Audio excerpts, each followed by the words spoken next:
Hello students जैसा कि आपको पता है इंडिया के अंदर 5 सितंबर को टीचर्स डे सेलिब्रेट किया जाता है हमारे फॉर्मर प्रेसिडेंट सर्वपल्ली राधाकृष्णन की याद में। तो स्टूडेंट्स उसी दिन गवर्नमेंट के द्वारा एक न्यू इनिशिएटिव है उसे लॉन्च किया गया। अगर हम बात करें न्यू इनिशिएटिव की तो उसका नाम है PM Shri basically prime minister school for rising India. ऐसी स्कूल का रीडेवलपमेंट करना है जो यहाँ पे इंडिया को राइजिंग की तरफ ले जाए, ऊंचाइयों की तरफ ले जाए। क्योंकि स्टूडेंट्स आपने कभी ना कभी एक कोट है उसे रीड किया होगा कि future of a country safe into the classrooms. किसी भी देश का जो भविष्य है वो क्लासरूम्स के अंदर ही यहाँ पे निर्माण किया जाता है। तो स्टूडेंट्स अगर हम बात करें पीएम श्री स्कीम की तो हमें पता है कि 2020 के अंदर हमारी जो न्यू एजुकेशन पॉलिसी है वो आई थी। जो न्यू एजुकेशन पॉलिसी है उसी के इनिशिएटिव्स के अंदर में यहाँ पे 14,500 जो स्कूल्स हैं उनको अपग्रेड किया जाएगा। यहाँ पे पीएम श्री के अंदर में 14,500 स्टूडेंट्स। अभी ये बेसिकली यहाँ टेस्टिंग फॉर्म में इनको कन्वर्ट किया जा रहा है, जिससे यहाँ पे जो न्यू एजुकेशन पॉलिसी है जिसके इम्प्लीमेंटेशन को जिस तरीके से स्लोली इम्प्लीमेंट किया जा रहा है तो उसमें ये हेल्प कर सके। स्टूडेंट्स अगर हम बात करें, ये मिनिस्ट्री ऑफ एजुकेशन का इनिशिएटिव है पीएम श्री और ये सेंट्रल स्पॉन्सर है। स्टूडेंट्स सेंट्रल स्पॉन्सर क्या होता है? सेंट्रल स्पॉन्सर वो स्कीम्स होती हैं जिनके अंदर जो स्पेशल कैटेगरी स्टेटस होते हैं, जिन स्टेट्स को स्पेशल कैटेगरी का स्टेटस दिया हुआ है वहाँ का पैसा तो 90% सेंट्रल गवर्नमेंट के द्वारा और रेस्ट स्टेट्स का 60-40 का रेशियो आपको देखने को मिलेगा वहाँ पे किसी भी स्कीम की स्पेंडिंग के अंदर में। तो यहाँ पे 14,500 जो स्कूल्स हैं, स्टेट्स एंड यूटीज़ हैं, उनको यहाँ रीडेवलप किया जाएगा। जो न्यू एजुकेशन पॉलिसी के जो फीचर्स हैं उनको वो रिफ्लेक्ट कर सके। इसके अलावा अगर हम बात करें कि सबसे पहले इन स्कूल्स को यहाँ पे जो गुजरात है, गुजरात के अंदर में गांधीनगर के अंदर ये इनिशिएटिव है जिसको यहाँ टेस्टिंग फॉर्म में स्टार्ट करने के लिए बात की गई थी। इसके अंदर अगर हम बात करें कि इंडिया के अंदर और भी ऐसे बहुत सारे स्कूल्स हैं जो चलाए जाते हैं जिसमें वहाँ पे एजुकेशन को रीडेवलप किया जा सके, न्यू एजुकेशन जो टैलेंट है उसको सर्च किया जा सके। देखिए आप, नवोदय विद्यालय हैं बेसिकली रूरल एरियाज़ के जो बच्चे हैं, जो टैलेंटेड बच्चे हैं, उनके लिए ये स्कूल्स चलाई जाती हैं। सेंट्रल गवर्नमेंट के द्वारा कम्प्लीटली ये चलाए जाते हैं और काफ़ी अच्छे स्कूल होते हैं। हर डिस्ट्रिक्ट के अंदर आपको नवोदय विद्यालय का स्कूल मिलेगा। स्टूडेंट केंद्रीय विद्यालय बेसिकली जो सेंट्रल गवर्नमेंट के एम्प्लॉयज़ होते हैं, हर स्टेट के अंदर जो पोस्टेड होते हैं सेंट्रल गवर्नमेंट के एम्प्लॉयज़ या दूसरे जो एम्प्लॉयज़ हैं उनके लिए बेसिकली सेंट्रल गवर्नमेंट के द्वारा चलाया जाता है। तो ये जो न्यू एजुकेशन पॉलिसी की जो लैब है उसके रूप में एक्ट करेगी पीएम श्री है, जो बेसिकली नया इनिशिएटिव है। इसके अलावा अगर हम बात करें स्टूडेंट्स न्यू एजुकेशन पॉलिसी की, तो आपको पता है कि जो प्रेजेंट समय में जो एजुकेशन का जो फॉर्मेट है वो है 10+2। 10 तक आपका स्कूल होता है, उसके बाद में जो हायर सेकेंडरी की जो यहाँ पे सीनियर सेकेंडरी की जो क्लासेज होती हैं जिसमें आपको कोई ना कोई सब्जेक्ट चूज़ करना होता है आफ्टर द 10th। अगर न्यू एजुकेशन पॉलिसी में इनको यहाँ पे चेंज कर दिया गया था 5, 3, 3 एंड 4 के रूप में, यहाँ पे 10+2 को रिप्लेस किया गया था इस तरह का जो ईयर का फॉर्मेट है उसके अंडर में। स्टूडेंट्स अगर हम बात करें न्यू एजुकेशन पॉलिसी का तो यहाँ पे फाउंडेशनल ईयर्स रखे गए हैं प्री स्कूल एंड ग्रेड्स के रूप में।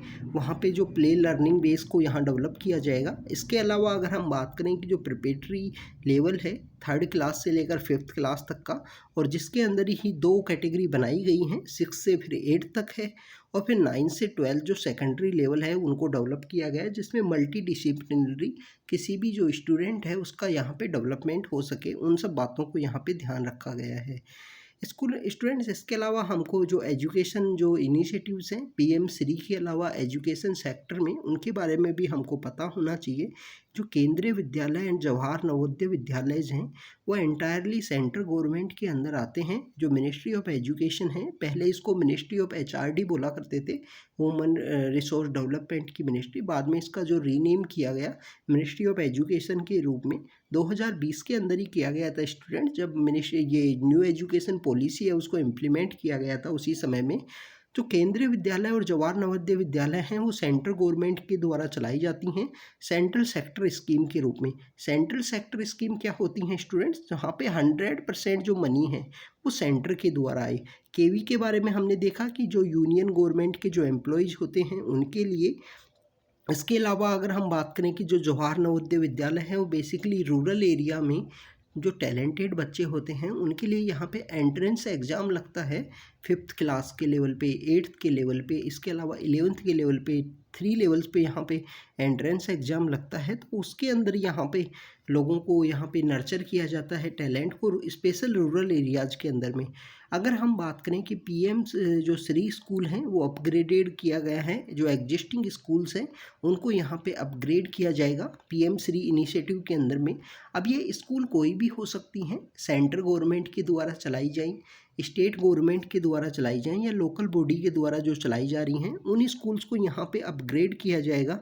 अगर हम बात करें कि जो असेंशियल जो मीनिंग है that PM Shri schools can either be the KV, कि जो केवी स्कूल हो सकती हैं उनको भी हो सकता है कि पीएम स्कीम के अंदर यहाँ पीएम श्री स्कीम के अंदर यहाँ अपग्रेड किया जाए। जो जवाहर नवोदय विद्यालय है उनको भी अपग्रेड किया जा सकता है, या ऐसी कोई स्टेट या लोकल गवर्नमेंट के द्वारा जो चलाई जाती हैं स्कूल्स उनको भी यहाँ पे अपग्रेड किया जा सकता है स्टूडेंट्स। इसके अलावा अगर हम बात करें कि पीएम श्री स्कीम में जो बेसिकली अनाउंस किया गया है, यहाँ बच्चों को मेंटरशिप इनिशिएटिव है वो लॉन्च किया गया है। बच्चों को यहाँ उनके कैरियर से ओरिएंटेड बातें बताई जाएंगी।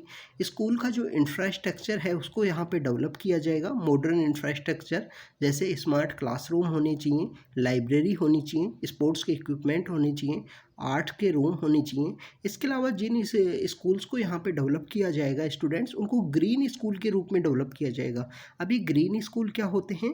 जिसमें वाटर का कंजर्वेशन की टेक्निक हो, वाटर का वेस्ट का रिसाइकलिंग हो, एनर्जी एफिशिएंट इंफ्रास्ट्रक्चर हो, या integration of organic life style in curriculum के अंदर में, इस तरीके की जितनी भी एक्टिविटीज़ हैं उनको लिया जाएगा।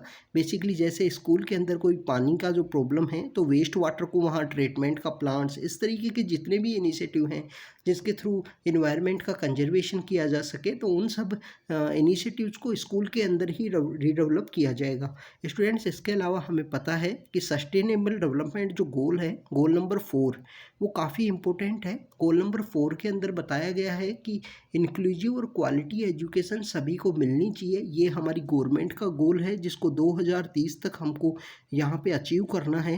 तो स्टूडेंट्स उन सब टारगेट्स को अचीव करने के लिए भी पीएम श्री स्कीम लॉन्च की गई है। इसके अलावा आपको पता है कि न्यू एजुकेशन पॉलिसी के थ्रू और भी बहुत सारे इनिशिएटिव्स हैं, जैसे परख है, जो असेसमेंट सेंटर के रूप में परख को डेवलप किया गया। इसके अलावा हमको पता है कि जो 6% जो जीडीपी का यहाँ पे स्पेंड करना है, गवर्नमेंट का जो टारगेट है कि जीडीपी का 6% पैसा है उसको स्पेंड करना है एजुकेशन सेक्टर में।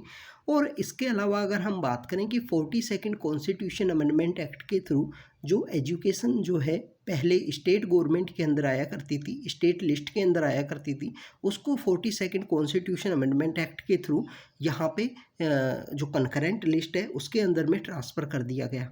तो स्टूडेंट्स ये कुछ एजुकेशन से रिलेटेड बातें थी जिनको हमने यहाँ पे देखा, और पीएम श्री को जिसमें स्कूल को किस तरीके से रीडेवलप किया जाएगा, 14,500 हैं और सेंट्रल स्पॉन्सर स्कीम है, इसके बारे में हमको पता होना चाहिए। तो स्टूडेंट्स इस तरीके के शॉर्ट वीडियोज़ के थ्रू हम आपसे कंटिन्यू मिलते रहेंगे। Thank you students, thank you very much.